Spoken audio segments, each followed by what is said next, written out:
Allah Ta'ala fil Quranil Karim, a'udzu billahi minasyaitonir rajim. Bismillahirrahmanirrahim. Alladzi khalaqal mauta wal hayata liyabluwakum ayyukum ahsanu amala.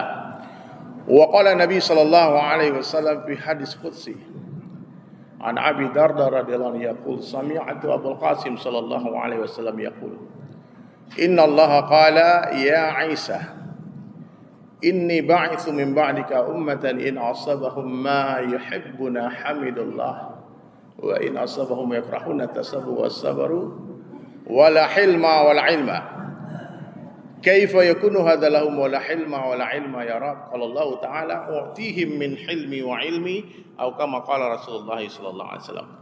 Baik, sebelumnya saya minta maaf karena takdir Allah ya. Tadi ada macet, ada yang tabrakan. Dari Cibubur berangkat dari jam 10. Tapi ternyata Allah takdirkan kita harus berjumpa. Karena hanya Allah satu-satunya zat yang berkuasa menjumpakan orang yang berpisah dan memisahkan orang yang berjumpa. Dialah Allah Subhanahu wa taala satu-satunya zat yang berkuasa menjauhkan orang yang berdekatan dan mendekatkan orang yang berjauhan. Ya. Yang berkuasa menghidupkan orang mati dan mematikan orang hidup hanya Allah Ta'ala saja. Maknanya selain Allah ini adalah makhluk, dan seluruh makhluk tidak bisa apa-apa tanpa izin Allah. Seluruh makhluk tidak mampu memberikan manfaat dan mudarat sedikit pun tanpa izin Allah. Ya, sekuat apapun kita menolak, kalau Allah katakan datang, dia pasti akan datang. Sekuat apapun kita menahan, kalau Allah katakan pergi, pasti akan pergi. Maka hadirin sekalian dirahmati Allah Subhanahu wa taala, inilah perkara yang paling penting dalam kehidupan manusia. Perkara iman, perkara mengenal Allah. Siapa saja yang mengenal Allah, dia akan mencintai Allah. Siapa saja yang mencintai Allah Subhanahu wa taala, dia pasti akan takut kepada Allah. Takut kepada Allah ini hadirin berbeda dengan takut kepada makhluk. Orang kalau takut sama makhluk, dia akan lari menjauh bersembunyi. Tapi orang yang takut kepada Allah, dia akan lari mendekat merapat kepada Allah. Apabila rasa takut di hati kita ada kepada Allah, itulah yang disebut dengan takwa. Takwa itu hadirin mulia yang akan menyebabkan datangnya ketaatan. Jadi hari ini kalau kita lihat ada orang dipanggil sholat sama azan muazin manggil dia tak datang, sebetulnya dia bukan tak taat, dia tak kenal yang memanggil, itu masalah. Karena kalau kita bilang dia tidak taat, dia dipanggil bosnya dia datang. Ya, kenapa bosnya manggil dia datang? Dia tahu bosnya orang kaya. Dia nggak tahu kalau misalnya Allah itu Al-Ghani yang maha kaya, yang menciptakan seluruh orang kaya, Al-Mughni yang memberikan kekayaan kepada seluruh orang kaya adalah Allah. Kalau saja ada yang memberitahu kepada mereka, saya yakin semua yang di luar masjid yang tadi tak datang ke masjid akan datang ke masjid. Betul nggak Pak? Jadi seluruh manusia ini sudah ada sifat taat. Kepada siapa? Kepada orang yang dia kenal. Ada jenderal bintang 4 nih, datang ke tempat kita, ke kampung kita, ke masjid kita. Tapi dia pakai baju biasa. Ya. Jenderal bintang 4. Orang kampung yang mengundang dia, yang mengenal dia, lupa memperkenalkan jenderal ini kepada orang kampung ini. Sehingga selesai salat dikatakan, oh jamaah jangan pergi dulu ya, ada nih yang mau bicara sebentar. Ketika jenderal tadi bicara, satu persatu orang keluar. Tersinggung jenderal tadi. Kira-kira yang dia marahi siapa Pak? Orang yang keluar tadi apa orang yang mengenal dia? Dia pasti akan komplain kepada orang yang mengundang dia. Hei, kenapa kau tak perkenalkan aku ke orang kampungmu? Karena kalau orang kampung tadi tahu yang bicara itu jenderal, tak akan ada yang keluar Pak. Makanya kalau ada satu orang yang mati sebelum mengenal Allah, yang zalim bukan Allah Pak. Yang zalim orang-orang di dalam masjid yang mengenal Allah, yang tidak pergi menemui mereka untuk memperkenalkan Allah kepada mereka. Itu masalahnya. Antum bayangkan betapa besarnya dosa orang meninggalkan dakwah. Antum alhamdulillah taat sama Allah karena kenal dengan Allah kan. Subuh di masjid, zuhur di masjid, asar di masjid, maghrib di masjid, isya di masjid, baca Quran tiap hari, berzikir, bersalawat, kajian hari-hari. Masya Allah. Tapi ada teman kita Yang tak datang ke masjid, tak datang ke kajian, kita biarkan. Ini masalah. Jadi hadirin dirahmati Allah Subhanahu wa taala, maka inilah yang harus kita buat. Ada beberapa perkara sederhana hadirin mulia yang jarang dibuat oleh umat Islam hari ini. Apa yang sederhana itu? Bicara kebesaran Allah di mana saja, kapan saja, jumpa dengan siapa saja. Itu dakwah. Ya, kalau ketemu orang kaya, jarang kita mengingatkan orang kaya bahwasanya harta mereka itu bukan mereka yang punya. Kan banyak orang kaya yang hadir nih, Pak. Ingatkan, hei orang-orang kaya, pengusaha, harta yang ada di rumah Bapak itu Allah yang punya, bukan Bapak yang punya. Itu titipan saja. Ya. Kalau kita yang kaya, ingatkan semua orang, hei kau jangan berharap sama aku. Ya, berharaplah sama Allah, karena harta yang ada padaku itu Allah yang punya, bukan aku yang punya. La ilaha illallah. Ya, jadi dakwah itu begitu hadirin mulia, memperkenalkan Allah ke setiap hati-hati manusia. Ada orang lagi sedih, ingatkan dia, bang jangan sedih bang, nanti Allah ganti bang. La ilaha illallah. Itu Allah yang punya, Allah ambil, nanti Allah berikan lagi. Ya. Ketemu dokter, ingatkan dokter, Pak yang menyembuhkan itu Allah, bukan Bapak. Yang menyembuhkan siapa? Allah, bukan obat, bukan dokter. Ataupun kita yang dokter, ingatkan pasien, kau jangan yakin sama aku. Ya, yakin sama Allah. Ini asbab saja. Obat-obat ini asbab. Allah mampu menyembuhkan kamu dengan obat atau tanpa obat. La ilaha illallah. Yang lagi berdagang di pasar Tanah Abang, ingatkan mereka semua, Pak. Nanti antum keluar masjid, ingatkan mereka, bang yang ngasih rezeki Allah, bukan toko ini. Siapa yang ngasih rezeki? Allah. Kesalahan terbesar orang-orang kaya apa hadirin sekalian? Sebagian besar orang kaya ini menganggap dia kaya karena dia hebat. Kan? Ya. Karena Allah Al-Mughni. Allah tunjuk siapa saja, Allah katakan kaya, pasti kaya. Pasti kaya. Sebodoh apapun dia. Allah katakan miskin, pasti miskin. Ya. Allah berkuasa menjadikan orang paling miskin menjadi orang paling kaya di dunia dalam hitungan detik. Allah pun berkuasa menjadikan orang paling kaya menjadi orang paling miskin. Orang paling miskin menjadi orang paling kaya. Orang paling jenius menjadi orang paling bodoh. Bisa Allah.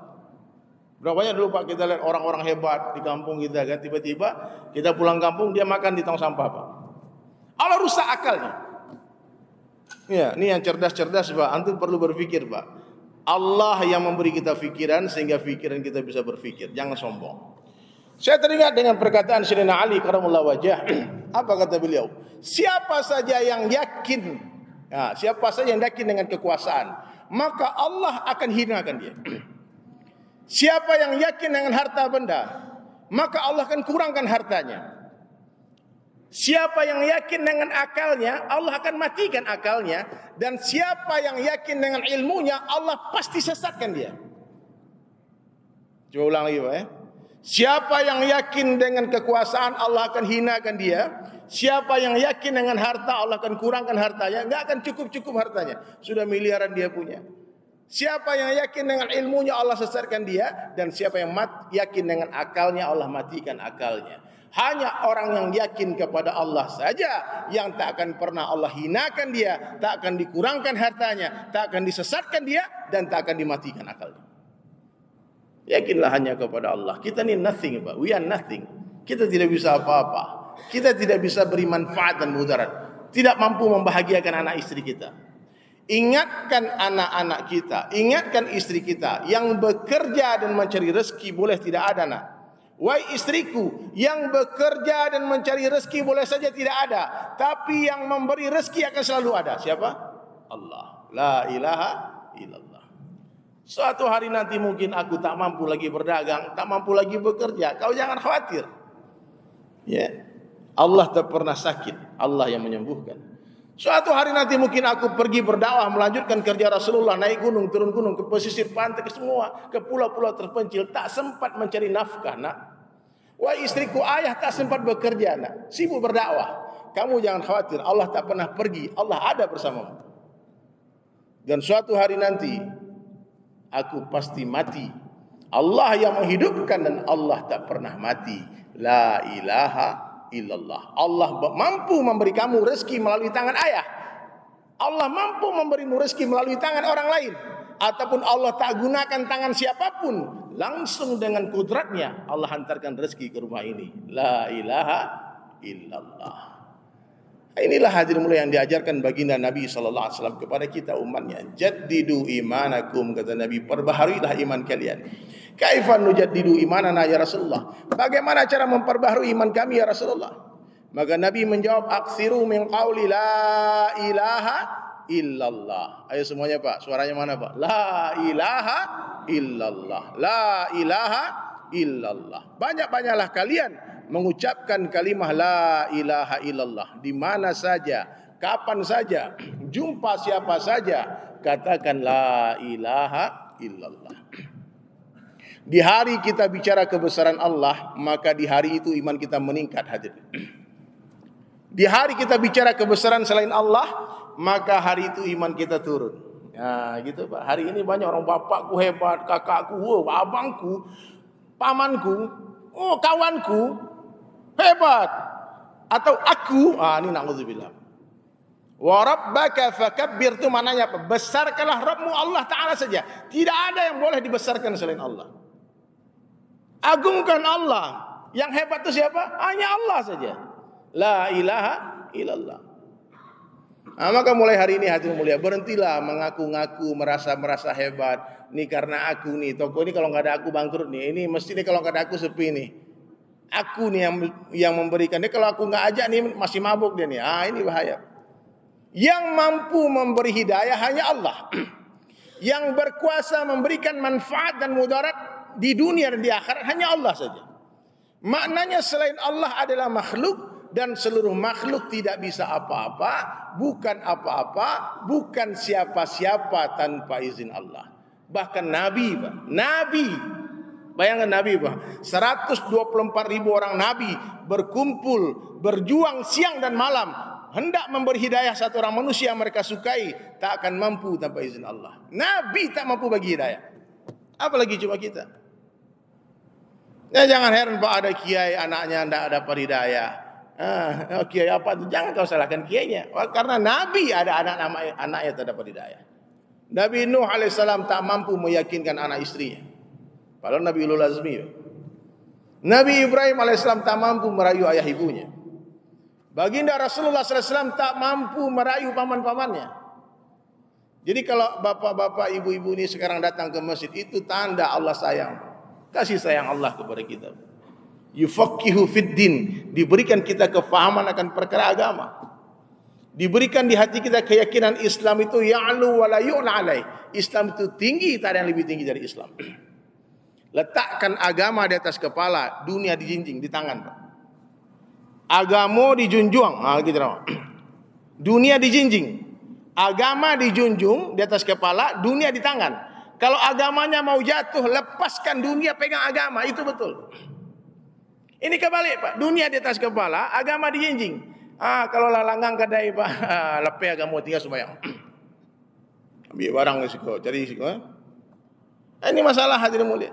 Orang cerdas dia mampu menukar benda-benda dunia dengan benda-benda akhirat.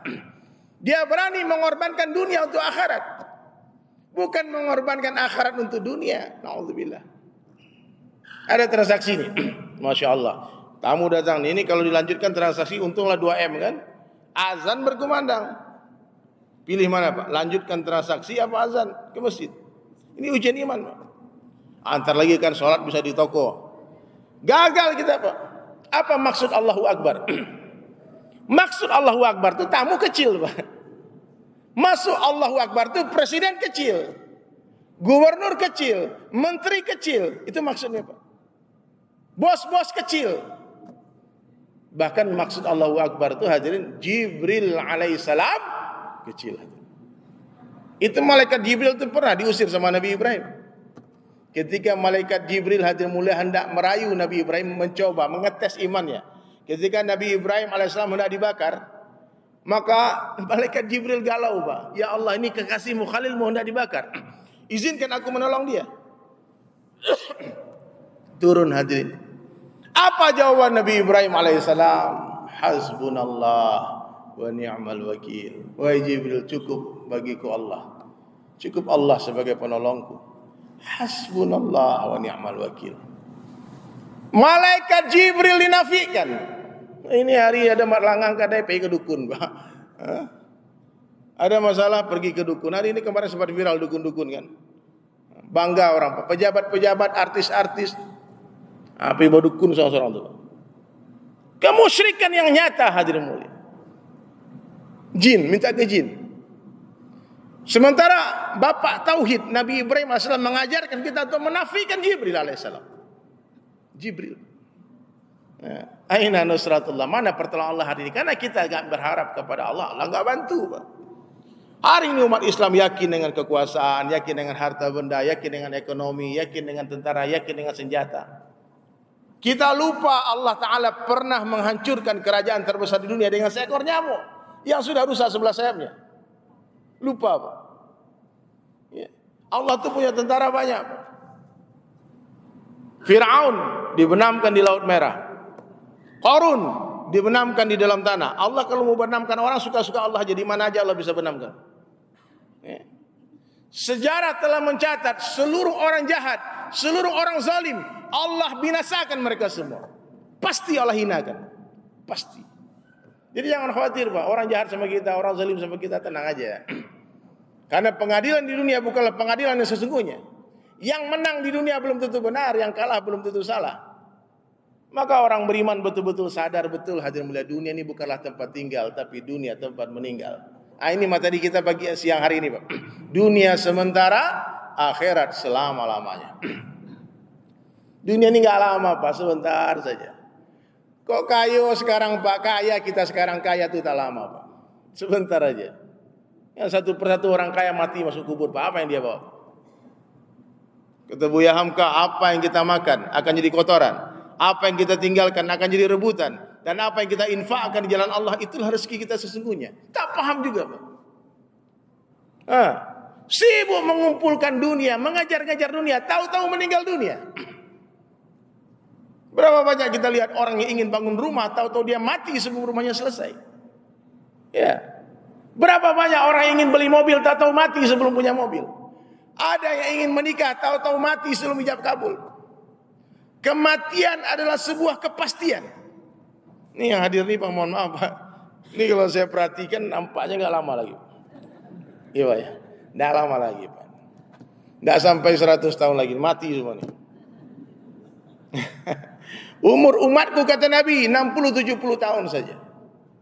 Ingat mati-mati, tak ingat mati-mati. Siap mati-mati, enggak siap mati-mati. Takut mati, enggak takut mati pun mati. Maka orang cerdas, orang yang banyak zikrul maut, dia banyak ingat mati dan buat persiapan tentang kematiannya. We never know. Maybe hari ini hari terakhir kita. Mungkin hari ini hari terakhir kita enggak tahu. Nantilah sore aku tobat. Tahu-tahu jam 2 mati. Ya. Banyak orang berencana besok pagi mau tobat dan malam itu dia tidur, dia tak bangun lagi. Malaikatul maut 70 kali setiap hari menatap wajah kita. Every day and night. Setiap malam, setiap hari dia tatap muka kita. Ini bilo pejabat. Ya. Jadi orang cerdas itu bukan profesor, doktor, bukan orang-orang yang kita pikir cerdas itu, Pak. Orang cerdas, Nabi yang katakan, adalah orang yang paling banyak ingat mati. Orang yang mengingat kematian dan mempersiapkan bekal matinya. La aisha illa aishal akhirah. Tidak ada kehidupan, kata Nabi, kecuali kehidupan akhirat. Tidak ada kehidupan kecuali kehidupan akhirat. Kalau kalian ingin tahu perbandingan dunia dengan akhirat, celupkan ujung jarimu ke samudera yang luas. Dan lihatlah air yang ada di ujung jari kalian. Hadhihi dunia, itulah dunia. Hari ini berebut-rebut tetesan air. Tipu sana, tipu sini. Sikut sana, sikut sini. Tak takut dengan Allah. Tak takut dengan riba. Ini hari ini, Pak, mohon maaf nih. Orang Islam nih, Pak, kalau dikasih daging babi, Pak, marah dia. Pak, aku makan daging babi, Pak. Ini chefnya orang Minang, Pak. Baca bismillah salawat, anda bingung dia makan lah. Kurang ajar mulutmu. Aku ini muslim. Babi itu haram enggak, Pak? Haram, tapi Allah enggak perangi babi. Allah tak katakan yang makan babi bermusuhan denganku, enggak ada. Tapi kalau riba itu haram tak? Haram. Nabi Allah perang tak? Diperangi sama Allah. Tapi kok kini kok ada orang menyampaikan kabar Pak kepada kita, Pak, itu dia CC bang untuk 10M Pak. Saya syukur Pak, alhamdulillah, masya Allah. Padahal kok sudah haram diperangi lagi Pak. Alhamdulillah. Apa yang Mas Haji saya syukur itu. Itu keadaan umat Islam hari ini. Maka mulailah hari ini Pak, para pedagang comeback ke sunnah, kembali kepada sunnah. Enggak apa-apa kita bagi-bagi hasil ya. Kalau diambil di utang di bank 3% setahun bunganya kan. Bunganya cuma 3%, tapi riba. Enggak apa-apa kita join 50-50, enggak apa-apa. Sama investor 50-50, tapi tak riba, barokah. Kaya sama-sama kaya, senang sama-sama senang, susah sama-sama susah. Ini comeback ke sunnah, kembali. Ini saya punya pikir, kalau negara kita ini berhenti berhutang riba Pak, aman Indonesia ini Pak. Dulu Indonesia berperang dengan Belanda, dengan Jepang, hari ini berperang dengan Allah, gimana mau menang Pak? Saya sampaikan kepada para pejabat, saya sampaikan kepada menteri-menteri yang saya ketemu, cobalah, ambillah pinjaman ke orang-orang Islam. Mungkin dia minta lebih banyak bagi hasilnya, enggak apa-apa, tapi ada barokah di sana. Berkah pada rezeki itu seperti manis pada gula. Iya. Buat apa punya gula 1 kontainer tapi tak manis? Banyak pitih Pak.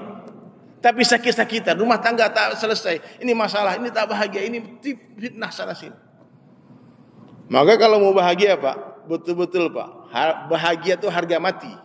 Dengan cara apa? Taati Allah dan Rasulnya dengan sempurna. Come back to Al-Quran dan Sunnah Nabi SAW.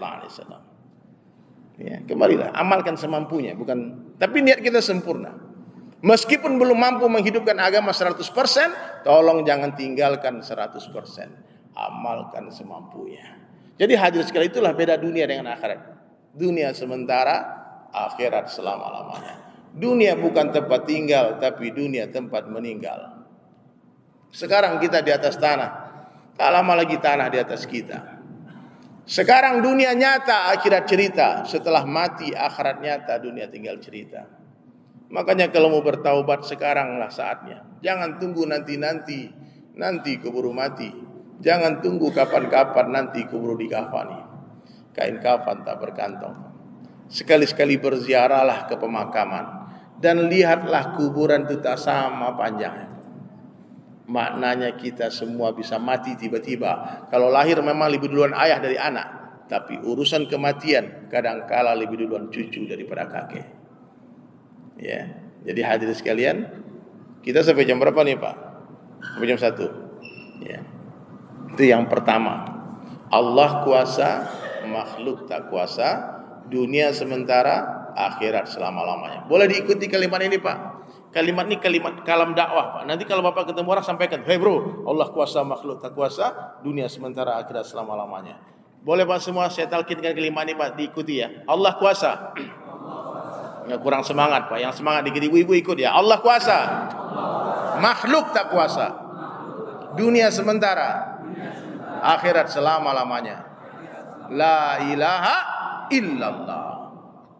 Jumpa siapa saja, sampaikan itu. Nah, perlu apa-apa selesaikan dengan salat. Wasta'inu bisabri wassalah. Carilah pertolongan Allah dengan sabar dan salat. Selesaikan masalah tanpa masalah itu bukan dengan pegadaian Pak. Mohon maaf nih pegadaian Pak ya. Tapi menyelesaikan masalah tanpa masalah itu dengan sabar dan salat. Ada masalah, sabar. Satu masalah sama dengan satu orang guru. Dengar baik-baik Pak. Satu masalah sama dengan apa? Dengan satu orang guru. Kalau selesai satu masalah, Allah angkat derajat kita. Kalau banyak masalah, banyak guru. Serius. Ambil air wudu, angkat tangan menyerah kepada Allah. Ya Allah, ampun ya Allah, minta tolong ya Allah. Ampun ya Allah, ampun aku banyak salah. Berhentilah menyalahkan orang Pak. Saatnya sekarang kita menyalahkan diri kita. Hinakan diri kita sehina-hinanya di dalam sujud kita. Teteskan air mata, satu tetes air mata orang yang takut kepada Allah akan padamkan api seluas samudra. Maka saya ingatkan bapak-bapak ya, kalau ada persoalan Pak, larilah ke masjid. Selesaikan masalah di masjid. menangis minta kepada Allah, yakin Allah Maha melihat, Allah Maha mendengar, Maha mengetahui. Hari ini kita menyembah Allah tapi tak yakin kepada Allah, itu masalahnya. Ada masalah minta sama orang kaya, minta sama bank. Kapan minta tolong sama Allahnya, Pak? Dulu sahabat ada yang sholat, Pak. Sahabat Nabi sholat. Kemudian Rasulullah sallallahu alaihi wasallam tanya sahabat sampingnya, sahabatku, kamu tahu itu dia minta apa? Dia katakan, enggak tahu ya Rasul. Dia minta garam. Sahabat itu, Pak, minta garam sholat. Sayyidina Ali pulang ke rumah tak ada makanan, tanya Siti Fatimah radhiyallahu anha Zahra, dia katakan, mana makan, enggak ada. Dia bukan pergi ke pasar, pergi ke masjid, Pak, perbaiki sholatnya, minta sama Allah makanan. Tiba-tiba beberapa kali sholat, dia tanya, bergerak kisaran gandumnya, kisaran gandum bergerak mengeluarkan tepung. Semua kita tahu cerita itu.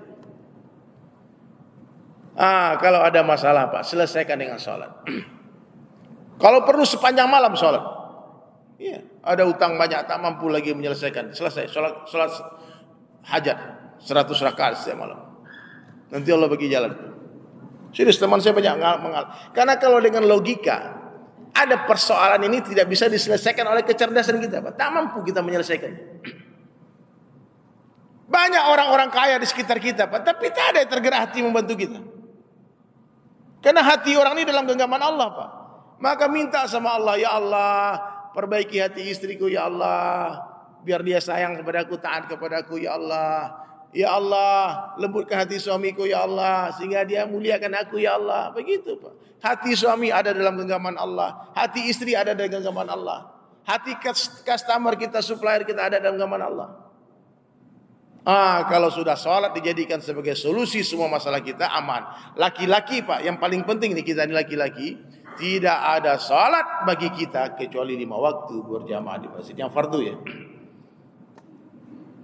Jadi, Pak, Bapak kalau mau lihat barokahnya hidup orang itu, imannya orang itu betul ada atau tidak, lihat di mana dia sholat subuh.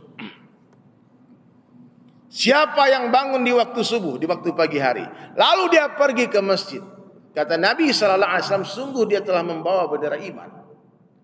Siapa yang bangun di pagi hari, tak ke masjid dia, ke pasar dia telah membawa bendera syaitan. Ada enggak, Pak, subuh-subuh orang di pasar, Pak? Rami, bahwa lewat pernah subuh tu.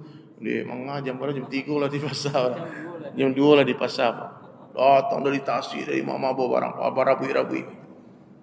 Lewat subuh, Pak. Itu bendera setan di tangan mereka, Pak.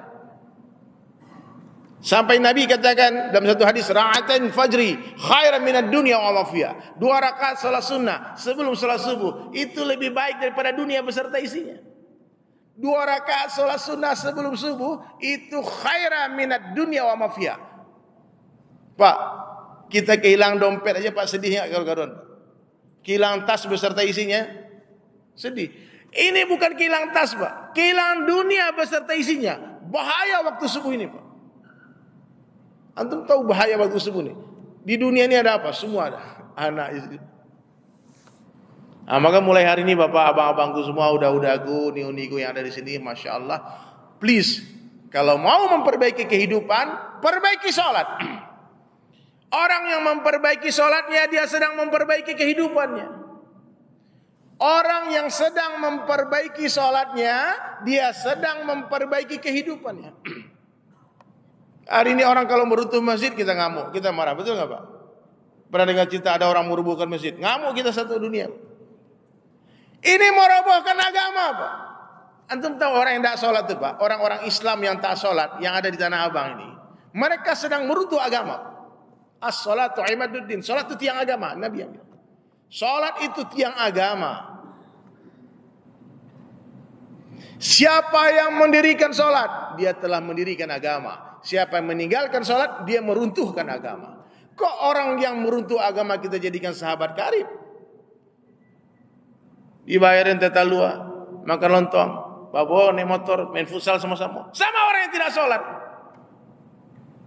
Mana kecintaan kita kepada agama? Terus bagaimana caranya kita perangi? Bukan kita perangi, kita ajak dia sholat. Kau jangan meruntuh agama, berhentilah. Ya, sholat itu seperti kepala pada badan. Nggak main-main, Pak. Orang kalau tak punya tangan, tak punya kaki, kita kasihan. Ya. Tapi kalau orang tak ada kepala berjalan, Pak, lari kita. Malam-malam jam 12 malam pulang, nampak orang tak berkepala. Kasihan apa pingsan, Pak? Bisa pingsan kita, Pak. Makanya salat ni perbaiki, hadirin mulia. Janji Allah ada kepada orang menjaga salat 5 waktu. Saya pernah ngamalin hadis ini. Nabi berjanji siapa yang salat berjamaah di masjid, ya, selama 40 hari tanpa tertinggal takbiratul ula bersama imam. Maknanya imam bertakbir, dia di belakang. Saya tadi udah tertinggal takbiratul ula karena saya kena macet. Tidak ada alasan, mau macet, mau mencret, apapun pokoknya tidak ada alasan. Siapa saja yang pernah selama hidupnya, selama 40 hari berturut-turut, hari pertama, hari kedua, sampai hari ke-40, bukan 39 hari Pak hadisnya, 40 hari berturut-turut, berarti 200 waktu sholat, dia tak pernah masbuk satu waktu pun tak masbuk. Ya. Bara'atun minan nar wa bara'atun minan nifaq. Dijauhkan dari api neraka jahanam, dijauhkan sifat munafik. Maka bapak-bapak jangan remehkan orang-orang yang pergi tabligh khurus 40 hari di masjid, Pak. Karena insya Allah mereka mampu amalkan hadis ini. Kalau sibuk dengan mengalih kadai, Pak, tak mungkin, Pak. Iris kuping saya, Pak. Tak mungkin. Karena perjalanan kadang macet, kadang ada masalah, kadang mau sholat, mau ke masjid, istri nangis, mentak diantar anak merengek.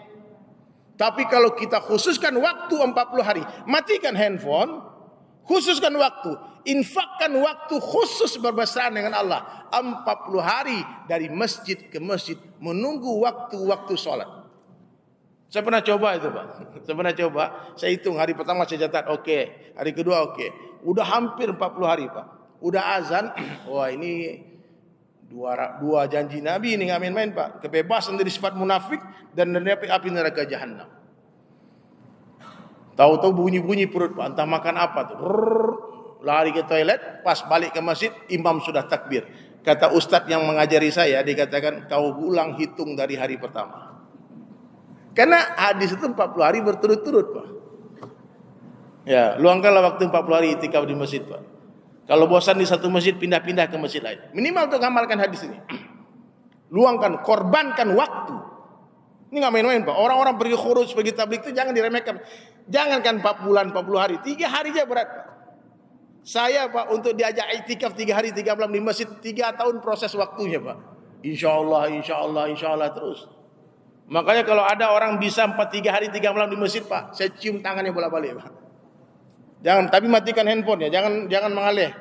Nggak ada anak, nggak ada istri, khusus dengan Allah. Ya, bermesraan dengan Allah. Korbankan harta, korbankan diri untuk agama. Islah diri. Ini main-main, nggak main-main, Pak. Tiap malam tahajud, wudhu sempurna. Karena kita itikaf di masjid, nggak mungkin kita dalam keadaan tidak berwudhu. Batal wudhu lagi. Ya, fadilahnya sholat berjamaah 5 waktu tanpa tertinggal takbiratul ula bersama imam. Baca Quran tiap hari, dengar orang baca Quran, dengar kebesaran Allah. Mata tak maksiat di masjid. Nggak mungkin kita di masjid maksiat, telinga tak maksiat, fikir tak maksiat, lisan kaki hanya fikir akhirat. Senakal-nakal orang, Pak, kalau dia pernah insya Allah itikaf 3 hari 3 malam di masjid, insya Allah Allah beri hidayah. Ya, ayam gua, Pak, ayam dikurung 3 hari di kandangnya, ya. 3 hari di kandangnya, insya Allah dilepas, dia rindu balik ke kandangnya. Karena berlama-lamanya kita di satu tempat, hati kita akan ada mu'alak dengan tempat itu, akan ada keterikatan dengan tempat itu, hati kita akan ada kerinduan kepada tempat itu. Bapak-bapak ini rindu ke Tanah Abang, Pak. Rindu, Pak. Pulang ke rumah besok jam berapa pergi ke Tanah Abang? Lah puluhan tahun Tanah Abang, dah bosan-bosan kan? Iya, Pak. Kenapa? Karena kita berlama-lama di sini. Kita pernah nongkrong di kafe nih, hari ini nongkrong, besok nongkrong di kafe itu lagi, besok hari ketiga nongkrong lagi, hari keempat tak ke sana, gelisah.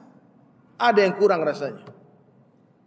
Maka biasakan diri kita berlama-lama di dalam masjid, apalagi kalau umur kita sudah 40 tahun, Pak. Kalau sampai 10 tahun umur itu, Pak, itu udah petang hari. Maka saya kemana-mana bawa tongkat, Pak, ingat mati. Kalau udah 40 tahun, lah mulai, maaf ya, yang tongkat bukan, ini sunnah Nabi ajarkan, kan, supaya kita merasakan kelemahan diri kita. Ulama katakan kalau umurmu sudah 40 tahun, jadikan masjid sebagai rumahmu. Jadikan masjid sebagai rumahmu. Ya, insya Allah mati di masjid nanti, amin. Ya, di mana orang lama-lama di situ dia mati.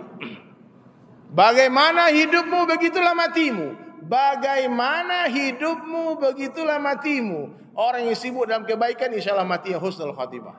Orang yang sibuk dalam keburukan kemungkinan besar matinya su'ul khatimah. Na'udzubillah min dzalik. Nah, maka perbaiki sholat. Laki-laki di masjid, perempuan boleh di masjid tapi lebih baik di rumah. Kenapa? Karena pahala suami 100% mengalir otomatis ke buku catatan amal istri. Istri tak perlu repot-repot bermujahadah ke masjid. Suruh suami ke masjid, kalian dapat pahalanya. Ini jadi perempuannya enak Pak. Ya, pahala suami mengalir otomatis ke buku catatan amal mereka, dosa mereka otomatis masuk ke rekening kita Pak. Jangan main-main Pak, istri tak diajarin agama bahaya besar Pak. Dituntut kita di akhirat. Sampai Nabi katakan, sekiranya boleh manusia sujud kepada manusia, pasti akan kuperintah para wanita sujud di kaki suaminya. Jangan mentang-mentang suamiku miskin Ustaz, ngapain ditanya? Syarat kau masuk surga itu suamimu yang miskin itu. Nah, jangan remehkan suami Pak. Laki-laki ini nggak main-main mujahadah ya Pak. Pahala kita masuk ke rekening dia, dosa dia masuk ke kita. Kalau kita tak ajarkan agama, tapi kalau diajarkan dia tak mau, kita terbebas. Sungguh malang seorang wanita yang punya suami tak pandai beramal.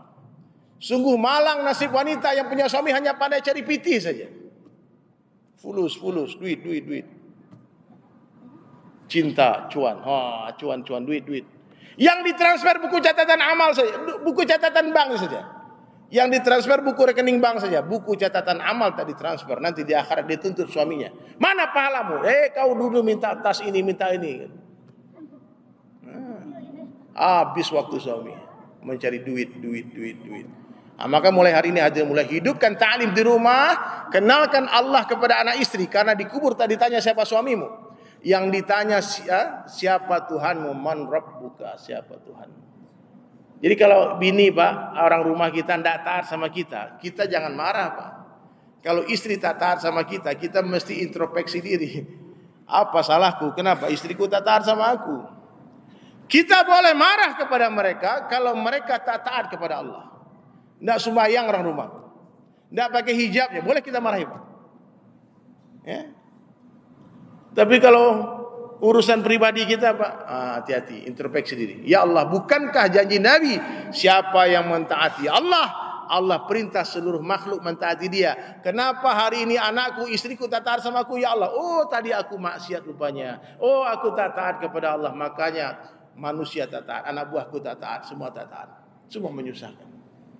Maka berdamailah dengan Allah. Maka hadirin sekalian, sibukkan diri dengan zikrullah, basahi lisan dengan zikir. Pak, Bang, ilmu itu Pak, orang-orang alim, hati-hati ini. Di dalam diri orang alim itu ada satu pohon. Orang berilmu, orang kaya, artis, pejabat, itu ada satu pohon yang kalau tidak dipangkas akan terus tumbuh dan besar. Nama pohon itu adalah kesombongan. Hati-hati Pak, yang merasa berilmu, yang merasa punya harta banyak, yang merasa punya pangkat tinggi, yang merasa terkenal, hati-hati, di sana ada kesombongan. Maka perlu kita kaitkan ilmu dengan zikrullah. Karena ilmu tanpa zikrullah, ilmu tanpa zikir itu zuluman. Ilmu tanpa zikir itu kegelapan. Nah, maka kita ta'lim hari-hari. Baca Quran. Kalau saya sekarang alhamdulillah Pak sedang menulis Al-Quran 30 juz. Saya sekarang doakan Pak, mudah-mudahan selesai. Jadi setahun lalu pas masih pandemi PPKM darurat itu, Ambo dapat undangan khutbah di Padang, di kampung. Diundang di kampung khutbah hari raya Idul Adha. Tahu-tahu di tengah jalan ada pengumuman Pak Presiden PPKM darurat. Tahu-tahu panitia bilang tidak jadi acara kita Bang. Anda sudah sampai di Palembang nih. Mau lanjutkan ke Padang jauh, pulang ke Jakarta pun jauh. Mendingan kita istirahat di Palembang. Saya tidak ada bisnis, tidak ada keluarga dekat di Palembang. Akhirnya kita nginap di Palembang, aku sholat sama keluarga dari masjid ke masjid. Sampai satu hari ketemu satu masjid di Demang Lebar Daun. masjid yang sedang dibangun, terbengkalai masjidnya. Subhanallah, saya lihat masjid itu Pak, kenapa nih masjid ini? Kita lihat sudah ada lumut-lumutnya, berarti dah lama tukang nggak bekerja. Mereka sholat di basement masjid itu. Lalu selesai masjid, ngobrol-ngobrol lah dengan takmir masjid itu. Dan ajib, salah satu jamaah masjid kita bilang sama saya, Bang Dery, percaya atau tidak, sebelum Bang Dery datang ke masjid ini, kami pengurus masjid ini sudah iktikaf di masjid ini 3 hari 3 malam. Dan kami berdoa kepada Allah, salah satu doanya, ya Allah datangkan Dery Sulaiman ke masjid ini. Karena kami dengar dia lagi di Palembang, datangkan dia ke masjid ini. Jadi saya datang ke masjid itu asbab kekuatan doa mereka Pak. Maka saya yakin nih Allah pasti ada maksud menghantar saya ke masjid ini. Saya tanya ada urusan apa? Ternyata mereka sedang punya permasalahan dengan pembangunan masjidnya. Donaturnya bangkrut Pak. Lalu saya tanya berapa perlu pembangunan masjid ini? Dia bilang 6 miliar. Selesai lagi. Besar masjidnya. Cuman udah tinggal tiang-tiang saja. Belum ada dinding, belum ada kubahnya. Saya bilang kalau saya orang kaya 6 miliar saya kasih sendirian ya. Tapi tidak ada piti 6 miliar itu. Tapi kalau berjamaah 6 miliar itu selesai itu. Saya bilang saya di Instagram saya itu ada ratusan 700 ribu orang. Sekarang ada lagi TikTok nih. TikTok baru 3 bulan nih. Kemudian ada Facebook, ada macam-macam. Itu orang-orang baik semua. Orang kalau follow ustadz, Pak, orang kalau follow penceramah pasti orang baik. Karena orang-orang cinta dunia nggak mau follow ustadz. Dia follow yang seksi-seksi itu. Dia follow yang tak betul. Tapi kalau orang yang follower saya, insya Allah orang baik semua. Saya bilang. Baik, saya akan umumkan di sosial media siapa saja yang mau ikut bantu masjid ini. Ayo, ini nomor rekening masjid. Silakan ditransfer. Ini masjidnya, saya kirim fotonya. Subhanallah, setelah 1 minggu Pak, tak satu orang pun transfer. Karena memang lagi pandemi kan. Maka tercetuslah ide Pak. Tercetus ide. Gimana cara orang-orang baik ini tertarik untuk ikut sama-sama bangun masjid. Ini bangun masjid bagus, gambarnya bagus seperti Masjid Nabawi, kubahnya hijau. Fotonya dilihatin sama saya. Saya bilang Pak, oke, saya pelukis kaligrafi. Saya dapat penghargaan MURI sebagai pelukis kaligrafi tercepat di Indonesia Pak. Pernah melukis kaligrafi 100 kanvas dalam waktu 3,5 jam. Dan semuanya dijual dengan harga 10 juta satu lukisan. Hasil penjualannya semuanya untuk pembangunan pesantren Askar Kauni di Jambi dan di Puncak. Ustadz Bobi Heriwibowo. Dan saya pernah melelang lukisan saya untuk pembangunan masjid di Bali. Saya cerita sama orang itu. Saya berdua dengan Om Ebit GAD, kita konser Pak. Kita nyanyi berdua. Kemudian dalam satu lagu, saya bilang sama Om Ebit, Om nyanyi satu lagu, aku ngelukis. Nanti lagu selesai, lukisan tanda tangan. Nanti kita lelang lukisannya. Dan lukisan itu terjual 500 juta. Itu tahun 2014. Jadi saya bilang lukisan saya pernah terjual 500 juta. Berarti kalau 6M berarti cuma 12 lukisan. Tapi dia bilang, Ustaz siapa yang mau beli lukisan ketika pandemi? Akhir tercetuslah ide yang Masya Allah. Ini melukis sejarah. Saya terbilang kalau begitu Pak, kan tidak tahu kita pandemi kapan berakhir.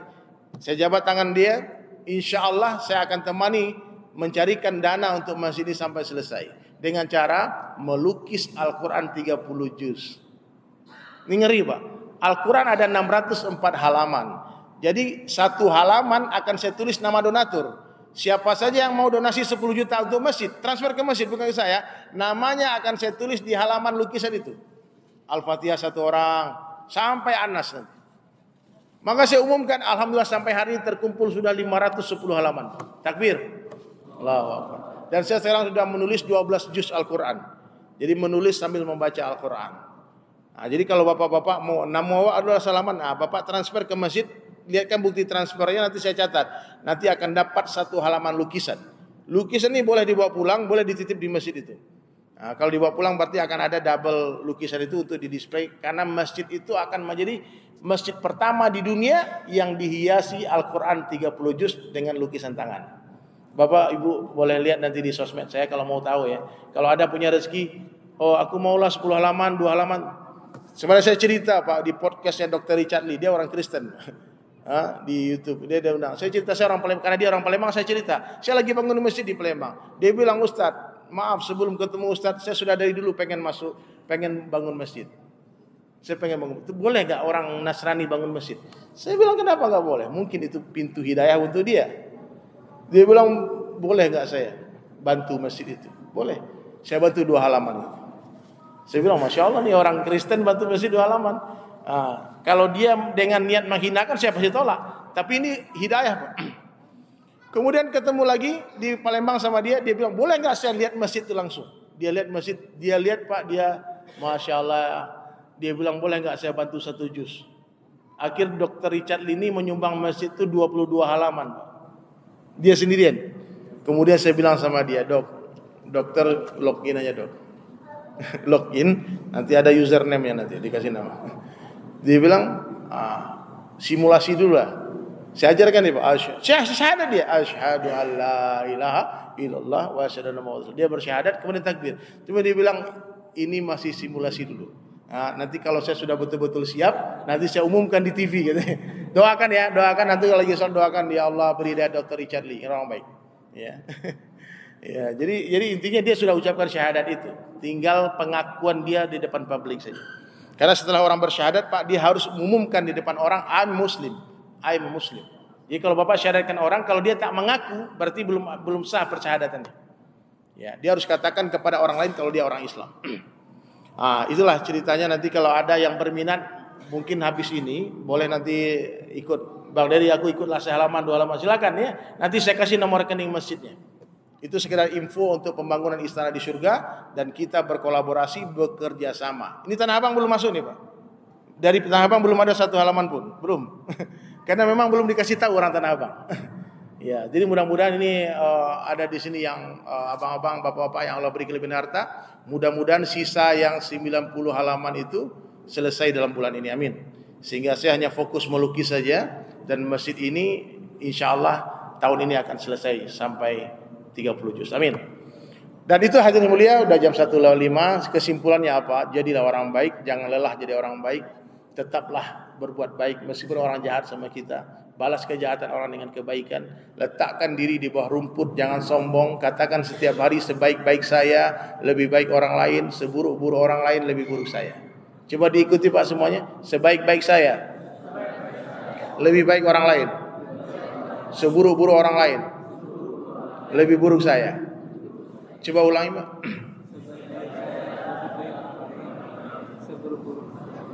Ya, tak boleh Pak. Seburuk-buruk saya lebih buruk orang lain, itu sombong Pak. Tak balik kaji Pak. Ayo Pak, saya majan dari Sulaiman naik Pak. Sebaik-baik saya lebih baik orang lain, seburuk-buruk orang lain lebih buruk saya.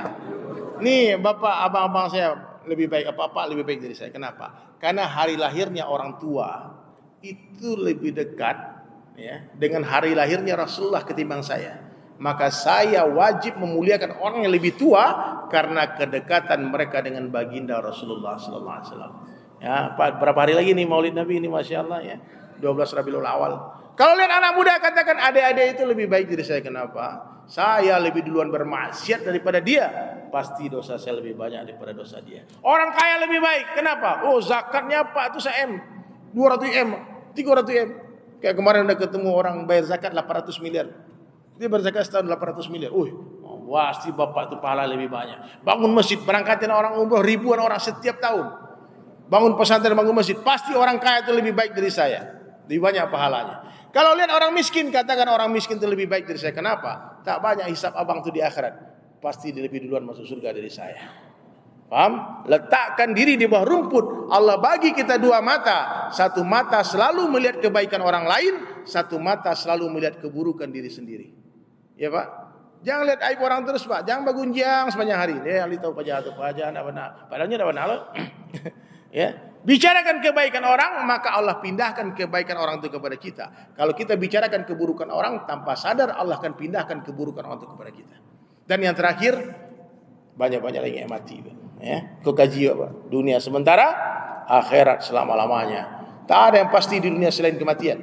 Capres belum tentu jadi presiden, cagup belum tentu jadi gubernur, cabuk belum tentu jadi bupati.